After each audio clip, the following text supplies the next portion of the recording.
banaanbax si weyn u ruuxay magaalada Buuhoodle xarunta gobolka Cayn ayaa wuxuu ka dhacay isla magaalada Buuhoodle iyadoo banaanbaxan looga soo horjeeday wafdi ka socday ururka horseed uu dhawaan ku dhawaaqay madaxweynaha Puntland Cabdiraxmaan Maxamed Faroole dadka dibadbaxa dhigay ayaa guud ahaan socod ku maray wadooyinka waaweyn ee magaalada Buuhoodle iyagoona halkaas ku gubay taayiro waxa ay ugu dambeyntii iskugu tageen garoonka kubadda cagta ee magaalada Buuhoodle iyagoo halkaasi ay hadal ka soo jeediyeen qaar ka mid ah qabanqaabiyaasha waana kuwana qaar ka mid ah dadkii ka hadlay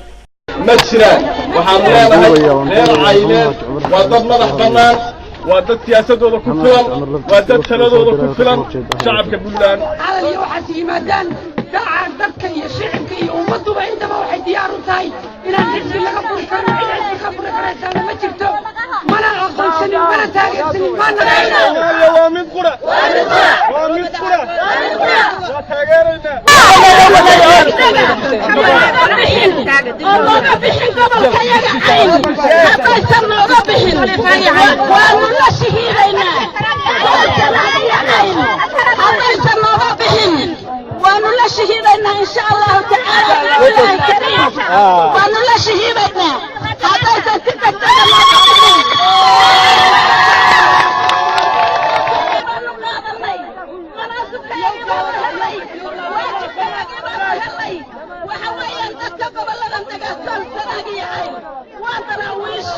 وتراويش وقت الصومالية وقت الصومالية على كقالتي خطر إن شاء الله وأنو كقالتي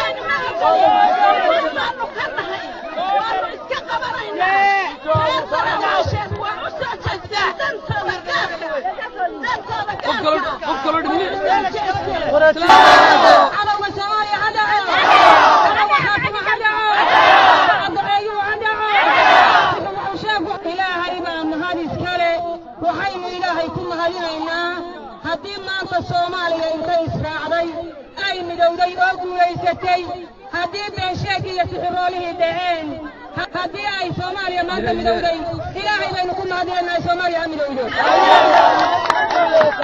هم صعب كسوماليا هالصعبة